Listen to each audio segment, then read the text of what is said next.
right, let's talk about this topic, emotion or technique first. If you're noticing these little things, just because it's going to distract me and I'll be thinking about it if I don't point it out.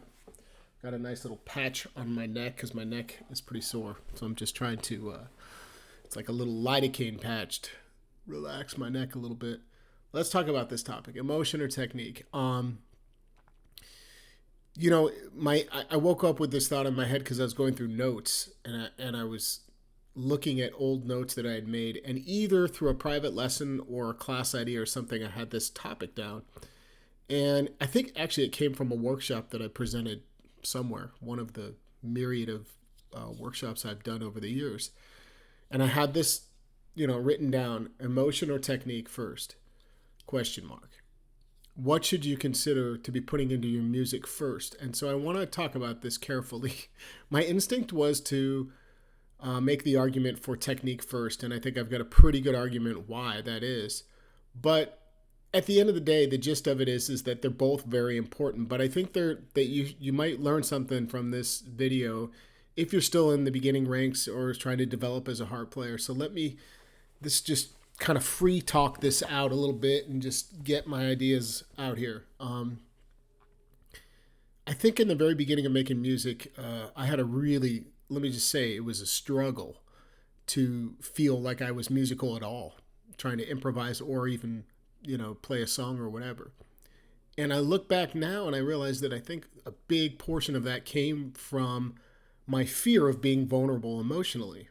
Yet, at the same time, I was an extremely emotional person and an emotional player. But it was so scary to put that out there in its rawest form with very little technique that it held me back in the beginning. I was very timid. And then that was like a light switch. Once I had a few experiences, it switched quickly back over to feeling confident and musical quickly early on in my playing. But that interim of being a total beginner until I got to that point was hell. It was scary. Music actually, quite frankly, wasn't that fun. And I knew that wasn't the point of it. So the argument for technique first would be this. With a little bit of solid technique, you have a vessel to communicate the emotions inside of you. So, for example, a clean note can emote a very specific feeling. Versus if you always had two notes at once. Or a vibrato is a very emotional sound. So if you develop that technique, it is a way for you to communicate that emotion. And the list goes on and on with all of these techniques that we could consider. But a little bit of technique helps you direct this emotional energy that you have into your playing in a way that others can relate to it and a way that you can relate to it as you're playing so you can build off of what you're doing. Okay, so that's kind of the gist, the nutshell of the technique first is that it provides you some format, some structure to your emotion inside of you so that when you play, people can relate to it and connect to it.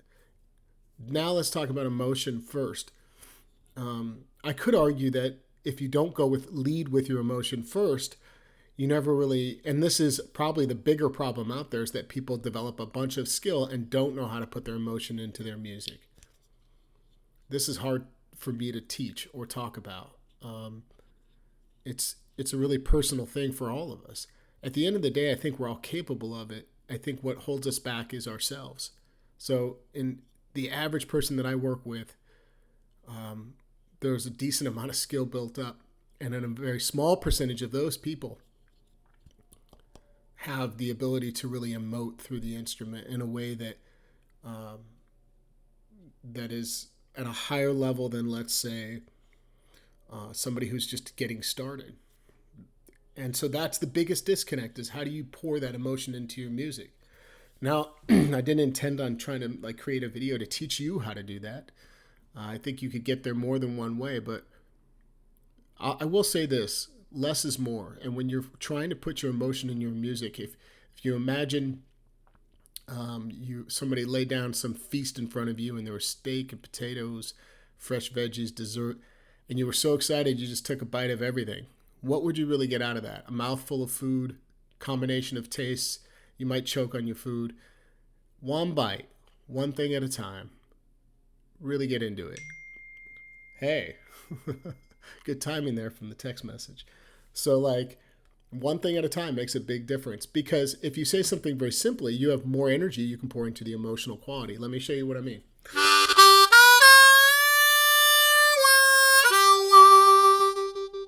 If I had brought too many other notes inside of that riff, there's no way I would have been able to pour as much emotion into it until I really advanced my technique to a certain degree. So, see how now I'm thinking to bring in my hands? All technique does is help you articulate your emotion. So once you get a clean line, that good technique communicates something very clean when you play 2 draw, 3 draw half step bend, 4 bend, 4 draw, uh, and back down to the 4 draw half step bend, sliding to 2 draw.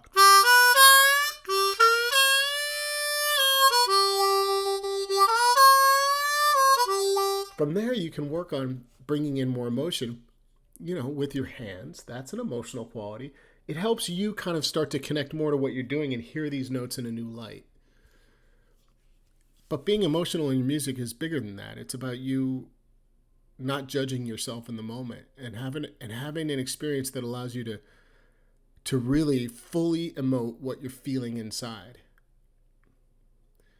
So if you're the person that feels like you can really do this at home, but it doesn't translate when you're around other people, I get you. I was there. I understand that 100%. But the answer lies in you letting go of that fear and just doing it. It's like jumping into the deep end of the pool and doggy paddle. Just do it. Let yourself make mistakes in those moments and just be okay with it because some of it will come out great. And you'll find that the more you do that early on, people will let you know when it's working and your confidence will slowly build or quickly build. So my transition of what I'm describing there happened really fast. It was horrible for a stretch, but as soon as the transition began and I began to just say, I'm so scared, but I'm going to go do this, and I got responses and feedback, I grew quickly.